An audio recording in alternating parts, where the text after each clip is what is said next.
There are a lot more different kinds of roller coasters out there than you think. There are even some that make you scratch your head and wonder who came up with this. So today we're going to be taking a look at 10 of these rides that truly stand out. So without further ado, let's get into the list. Number 10. Texas Tornado, Wonderland, Texas. From the manufacturer that brought you Desert Storm at Castles and Coasters and Dragon at Adventureland comes Wonderland's Texas Tornado. This Hopkins coaster doesn't seem too strange at first, but then you get to the inversions. This ride has 2 loops, and the coaster's blue track seems to be elevated off the red support structure with what appear to be white spokes. It turns out that when this ride was first built, the trains were unable to complete the loop, so in order to save money and avoid starting from scratch, the park simply shortened the loop while keeping the original support structure. Number 9. Montaña Suiza, Monte Aguildo, Spain. Before the days of Shambhala and Red Force, this was the first coaster to ever be built in Spain. Also known as Swiss Mountain in English, this ride's track was built into a concrete wall, giving it a truly unique appearance. To this day, it's the oldest steel coaster still in operation, and it opened all the way back in 1928. It's so old-fashioned that a brakeman must ride in the middle of each train to stop the ride when necessary. Admittedly, the ride's hilltop view of the Bay of Biscay is astounding, and while the ride itself isn't very tall or fast, those of you afraid of heights may want to think twice before riding it.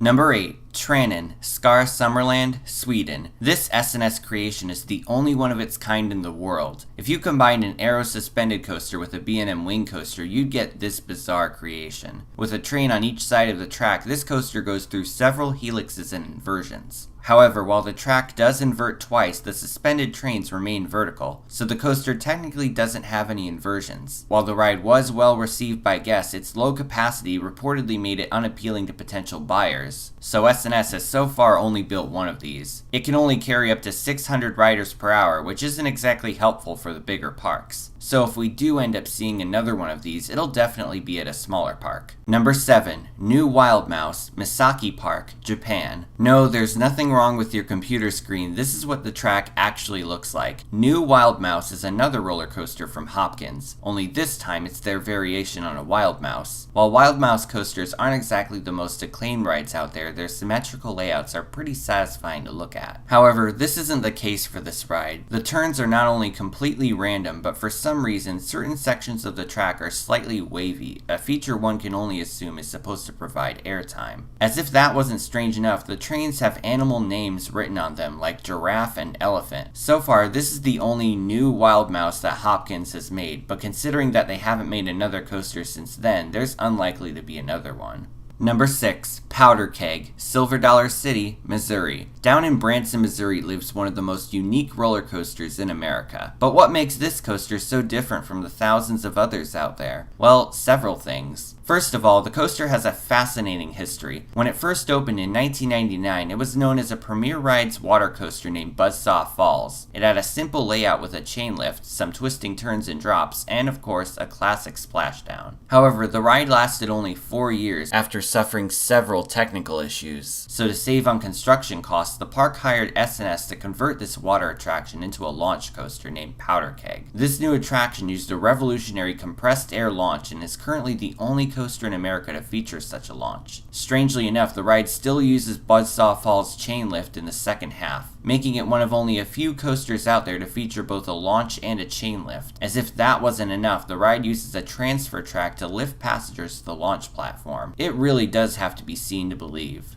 Number 5. Cobra, Connieland, Switzerland. From the same country that brought us manufacturers like Intamin and B&M comes this one-of-a-kind shuttle coaster. Despite its location though, it isn't made by either of these companies, but is instead made by a Russian manufacturer named Pax. So far, it's also the only coaster in Switzerland to feature an inversion. Opening in 2010, this coaster, officially known as a Loop 520, starts off with a reverse lift hill to build up momentum. Guests are then sent through 2 airtime hills and a vertical loop before hitting what is known as a scorpion tail inversion. This world's only inversion uses a brake to hold guests upside down before sending them backwards through the course. For a coaster with such a small layout, it certainly does stand out. Number 4. Lauren Express, Hollishoff, Germany. Have you ever played with storage containers as a kid? Well, one German rural playground took that concept to a whole nother level. Located at Hollishoff Playground, this coaster actually uses storage bins for its trains. Kids use the ropes located on the side of the coaster to pull themselves up the lift hill before going through a small oval-shaped course of airtime hills. There are plenty of photos of this coaster on its RCDB page, but footage of it is pretty rare to come by. There's some drone footage from the park and a brief glimpse at a parent pushing his child up the lift hill, but there's nothing else so far. So if you're a German coaster enthusiast, feel free to post your footage online. But if you actually want to get this credit, you'll have to be under 88 pounds to ride it. Number 3. Ice Mountain Bobsled, Enchanted Forest, Oregon. Here's another example of a coaster that ended up as a different ride experience than originally intended. Located about an hour away from the city of Portland, Ice Mountain Bobsled first opened in 1983. When it was first built, it was more of an alpine slide with a fiberglass track and a mini man-made mountain. However, the ride reportedly didn't work as intended, so park officials decided to turn it into more of a traditional roller coaster. The result is one of the most bizarre and unusual roller coasters out there. Perhaps the strangest part about this coaster is the enclosed cars. The trains each have 3 cars with thick plastic windows and a roof surrounding the passengers. The plastic keeps passengers from sticking their hands out of the car, as the tunnels on the ride are pretty close to the trains. Meanwhile, the front window has holes in it in order to make the ride more aerodynamic. The best way to describe this ride is it's pretty much a homemade Matterhorn. Number 2. The Lost Coaster of Superstition Mountain, Indiana Beach, Indiana. Indiana Beach is one of those small parks with a big reputation. It has the first ever SNS El Loco, America's only operating Jetstar 1, and a wooden coaster named Cornball Express of all things. But despite the name, Cornball Express isn't the most unique attraction at the park. That title would have to go to the Lost Coaster of Superstition Mountain. Originally opening as the Indiana Beach Mine Ride, this coaster was once a slow-moving dark ride. However, in 2002, Custom Coasters International converted this ride into an all-new wooden roller coaster. It was also the last coaster they completed before they initially went bankrupt, though the company's designers would later go on to form Gravity Group. Much like Ice Mountain Bobsled, this ride's trains are also enclosed, this time by netting, but what really sets this ride apart is its method of ascension. This is the only wooden roller coaster on Earth to feature an elevator lift. While it isn't a very intense ride, it certainly is one of a kind, and the fact that it used to be a dark ride is truly intriguing. Once again, this ride really does have to be seen to believe. Number 1. Hexenbesen, Seilbahnentalé Erlebniswelt, Germany. If you thought Zamperla Valares were the strangest kind of flying coasters, you haven't seen Hexenbesen,